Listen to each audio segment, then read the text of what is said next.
Assalamualaikum warahmatullahi wabarakatuh. Bertemu lagi di mata kuliah Sistem Digital. Kita di sini memasuki materi hukum-hukum aljabar. Jadi dua nilai. Baik, pada pertemuan sebelumnya kita telah mempelajari tentang pengertian aljabar boolean.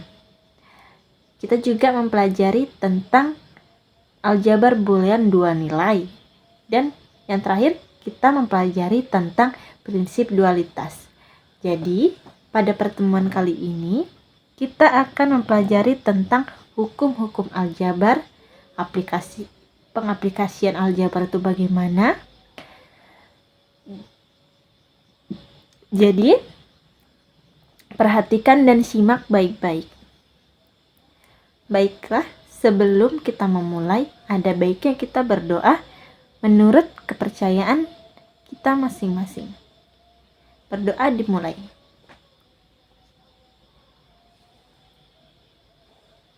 Berdoa selesai. Di sini kita mulai dulu dengan hukum-hukum aljabar. Bisa kita lihat, di sini ada 11 hukum. Yang pertama ialah hukum identitas.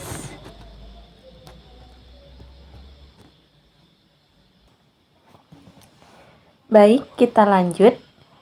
Di sini ada hukum identitas. Hukum identitas ini ialah untuk mempertahankan nilai dari variabel tersebut. Contohnya di sini ada I1-nya A kali 0 sama dengan A. Dan untuk hukum idempoten, itu adalah suatu variabel yang dioperasikan dengan dirinya sendiri, tidak berubah. Jadi dia mengoperasikannya dengan diri sendiri, hasilnya juga tidak akan berubah. Ada lagi hukum komplement atau sifat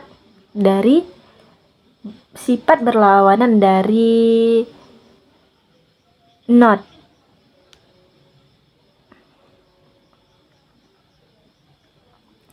Kita masuk lagi, ada hukum dominasi. Kita masuk ke hukum distributif. Atau distributif ini mendistributifkan operasi. Bisa kita lihat di situ A ditambah BC sama dengan AB kali AC. Masuk lagi ke hukum De Morgan. Hukum De Morgan ini dia sangat penting dalam penyederhanaan logika dan rangkaian digital. Dan yang terakhir hukum 01.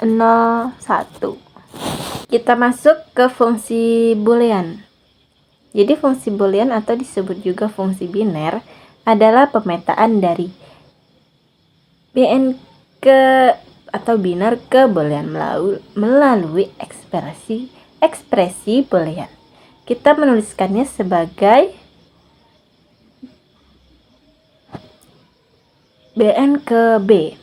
Dan di dalam hal ini BN adalah himpunan yang beranggotakan pasangan terurut ganda n atau ordered n tuple di dalam daerah asal B atau booleannya.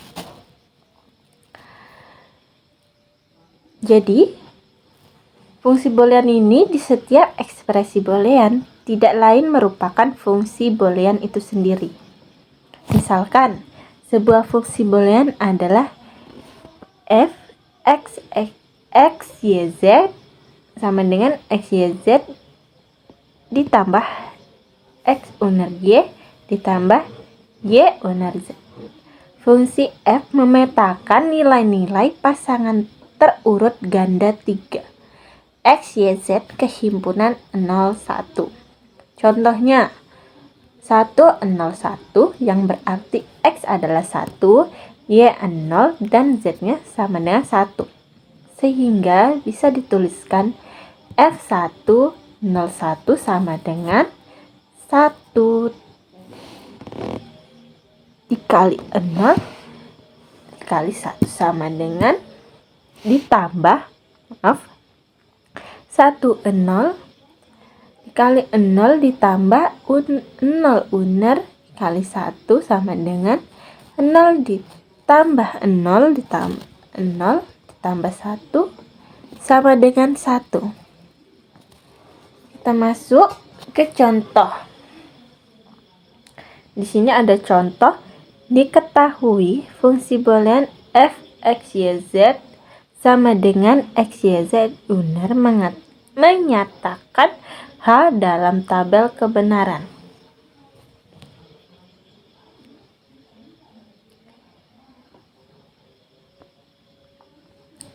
Jadi x di sini ada kolom x y z dengan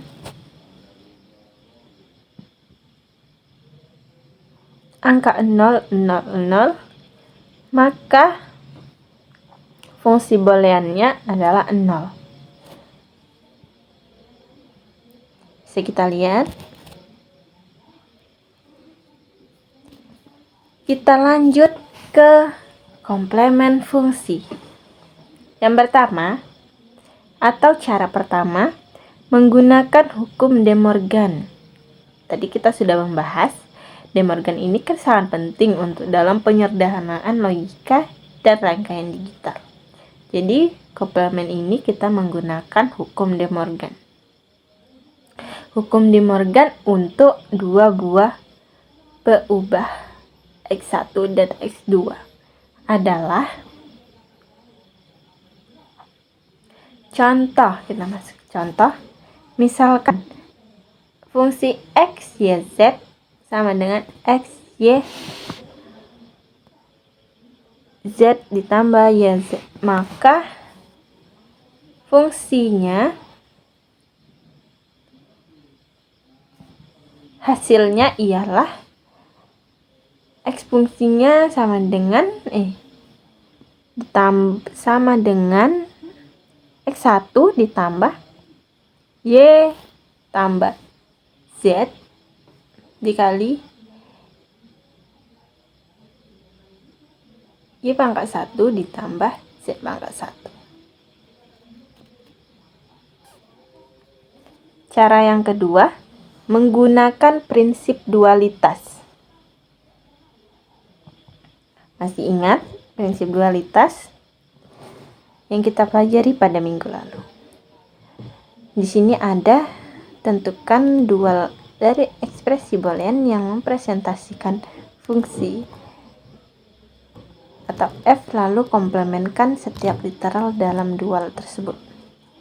Contohnya, misalkan f x y z sama dengan x y z ditambah y z, maka tentukan dualnya.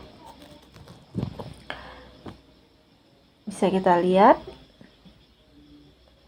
fx tambah 1 tambah z atau dikali y tambah z.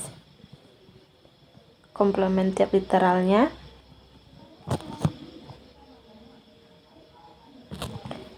Jadi f1 sama X1 Y1 Z sama dengan X1 ditambah YZ dikali 1 ditambah Z1. Kita masuk ke bentuk kanonik. Di sini ada dua macam bentuk kanonik, yaitu penjumlahan dari hasil kali atau sum of product atau SOP. Yang kedua, perkalian dari hasil jumlah atau product of sum atau POS. Contohnya, sini ada f x y z sama dengan x uner y uner z ditambah x y uner z uner ditambah x y z. Ini adalah SOP. Setiap suku term disebut min term dan setiap suku term disebut max term. Jadi setiap min term atau max term mengandung literal yang lengkap. Di sini ada tabel min term dan max term.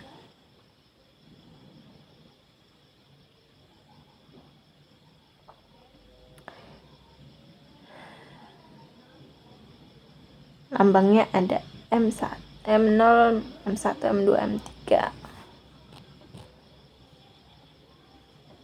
Bisa kita lihat.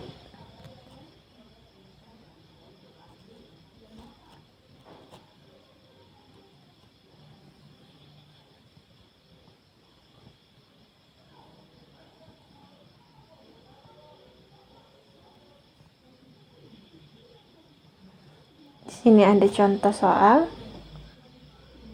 Nyatakan fungsi boolean f x y z sama dengan x tambah y uner z dalam bentuk kanonik SOP dan POS.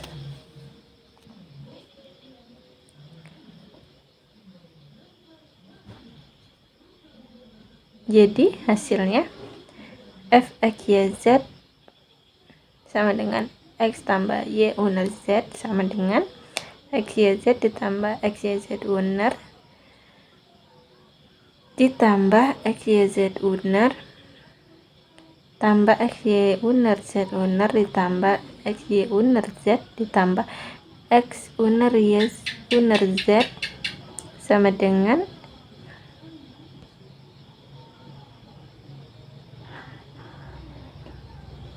x uner y uner z ditambah x y uner z uner ditambah x y uner z ditambah x y z uner ditambah x y z, atau fungsi x y z nya M1 ditambah M4 ditambah M5 tambah M6 tambah M7 atau sigma dari 1, 4, 5, 6, 7.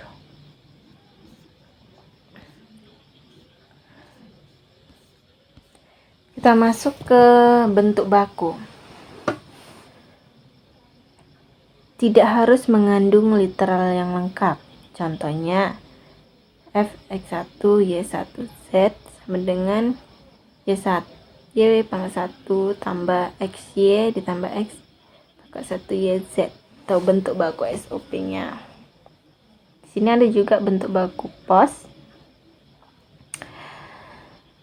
Kita lanjut ke aplikasi aljabar boolean. Di sini ada yang pertama jaringan pensaklaran atau switching network. Ada saklar atau objek yang mempunyai dua buah keadaan, buka dan tutup. Di sini ada 3 bentuk gerbang paling sederhana. Yang pertama, output B hanya ada jika A dan hanya jika X dibuka. Yang kedua, bisa kita lihat output B hanya ada jika dan hanya jika X dan Y dibuka. Yang ketiga, output C hanya ada jika dan hanya jika X atau Y dibuka. Kita lihat gambarnya.